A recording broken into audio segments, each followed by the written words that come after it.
নমস্কার বন্ধুরা, Dushyant recipe with ব্লগসে সকলকে স্বাগত জানিয়ে আজকের রেসিপিটা শুরু করলাম। চলো দেখতে থাকো।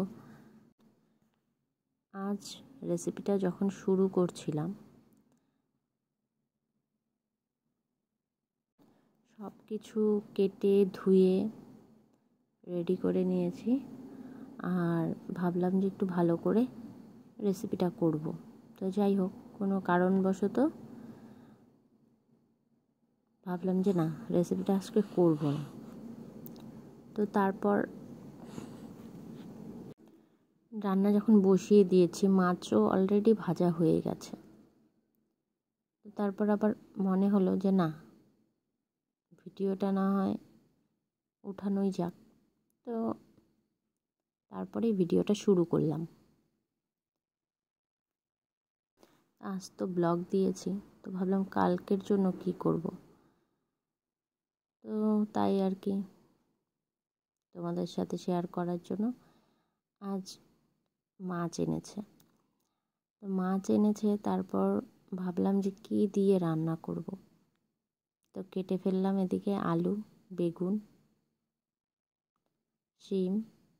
আর যেহেতু আমার শাশুড়ি 3 রকম সবজি দিয়ে রান্না করতে দেয় না, যে খেতে হয় না, তো যাই হোক, তো তার জন্য তার সাথে কেটে নিয়েছি ফুলকপি, তাও 2 টুকরো মনে হয়।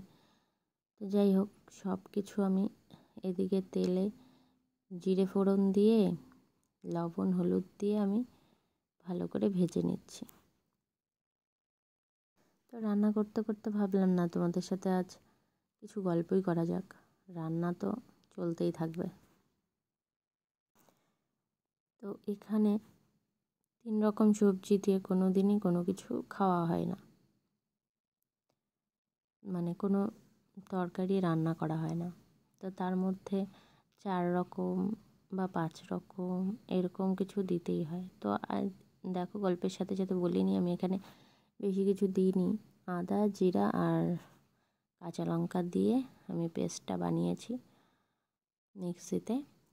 তা দেখো, তোমাদের সাথে গল্প করতে করতে অলরেডি আমি ঢেকে ঢেকে ভাজাটা মানে একটু ভেজে নিয়েছি। তো ভাজাটা হয়েই গেছে। আর এখানে আমি মশলাটা যে করে রেখেছিলাম সেটা একটু জল মিশিয়ে এর মধ্যে দিয়ে দিলাম। তো এখন আবার আমি এটাকে ঢেকে ঢেকে অল্প আঁচে ভালো করে কষিয়ে নেব। যখন তেলটা ছেড়ে আসবে তখনই আমি তার মধ্যে ঝোলটা দিয়ে দিব। আর দেখো, এখানে আমি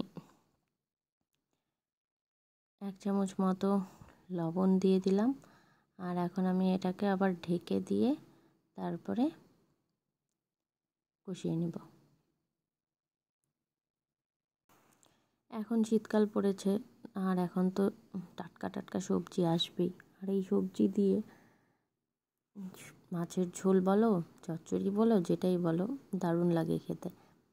তা যাই হোক, আজ খুব ইচ্ছে করছিল যে শিম আলু দিয়ে মাছের ঝোল খাবো।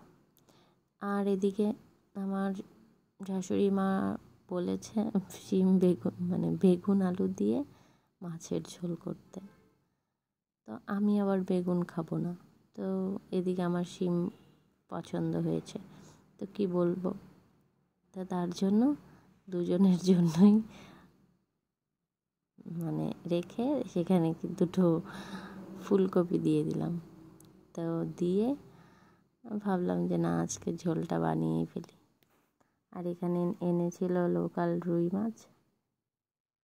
তো মাছগুলো আমি ভেজে রেখেছিলাম, তখনকার তো ভিডিও করার ইচ্ছা ছিল না। তো এখন আমি দেখো লঙ্কার গুঁড়োটা দিচ্ছি। কারণ হচ্ছে লঙ্কার গুঁড়োটা আগে দেওয়ার থেকে আমি একটা ইউটিউবের ভিডিওতেই দেখেছিলাম যে লঙ্কার গুঁড়ো যদি ঝোল দেওয়ার সময় দেওয়া যায় তাহলে কালারটা সুন্দর আসে, যেটা কিনা কষানোর সময় দিলে সে কালারটা বোঝা যায় না। তো তাই আমি লঙ্কার গুঁড়োটা সবসময় পরেই দিয়ে থাকি। আর এদিকে ঝোলটাও হয়ে এসছে, আর আমি এর মধ্যে ভাজা মাছগুলো দিয়ে দিচ্ছি। আর এর মধ্যে মাছের ঝোলটায় মানে হচ্ছে আরও একটু ফুটিয়ে নিব ভালোভাবে আর একটু ঝোলটা শুকিয়ে আসবে, আর এর মধ্যে আমি ধনেপাতা দিয়ে ঝোলটা নামিয়ে নেব। আর এখন এই সবজির মানে শীতকালের সবজির মধ্যে ধনেপাতা দিলে যে একটা সেন্ট আসে, মানে সেটাতেই মন ভরে যায়, পেট ভরে যায়, এতটা ভালো লাগে। আমি তো ধনেপাতা আমার ফেভারিট একটা সবজি, তো যেটা কিনা ঠান্ডার দিনে বিশেষ করে ঘরে না থাকলে মনে হয় না যে কোনো সবজি আছে। তো যাই হোক, আমার সবজি দিয়ে মাছের ঝোল একদম রেডি। আর দেখো আমি এখন নামিয়ে নিলাম। তো যাই হোক, সবজি দিয়ে মাছের ঝোলটা খেতে কিন্তু বেশ হয়েছে দেখতে। যাই হোক, তো তোমরা কে কে পছন্দ করো কিন্তু অবশ্যই বলো। তো আজকে এই হচ্ছে রেসিপি, আজকের মতো এখানেই, টাটা।